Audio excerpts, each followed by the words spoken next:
শবে কদরের রাতে পুরা কোরআন প্রথম আসমানে নাজিল হয়েছে। পুরা কোরআন প্রথম আসমানে অবতরণ হয়েছে। এ প্রথম আসমান থেকে হজরত জিবরাইল আলাইহিস সালামের মাধ্যমে বিশ্বস্ত ফেরেশতা হজরত জিবরাইল, বিশ্বস্ত ফেরেশতা হজরত জিবরাইল, তিনি প্রথম আসমান থেকে কোরআন যিনি ধারক ও বাহক হবেন, দুনিয়ার মানুষের কাছে পৌঁছাবেন যিনি, তিনি হচ্ছেন মুহাম্মদুর রাসূলুল্লাহ।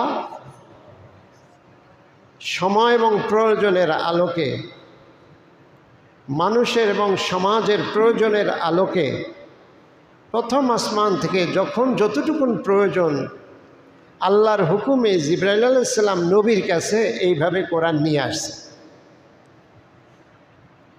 প্রথম আসমান থেকে দুনিয়াতে কোরআন আসছে দীর্ঘ 23 বছরে।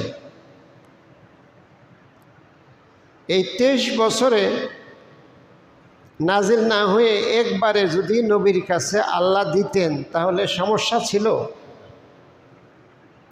কোরআন দীর্ঘ 23 বছরে না আইসা যদি একদিন নবীর কাছে আল্লাহ দিয়ে দিতেন, আল্লাহ কি পারতেন না? আল্লাহ পারতেন, কিন্তু আল্লাহ পাক ওভাবে একসাথে নবীজির কাছে দেন নাই। জিবরাইলের মাধ্যমে 23 বছর ধরে এই 30 পারা কোরআন আল্লাহ পাঠাইছে।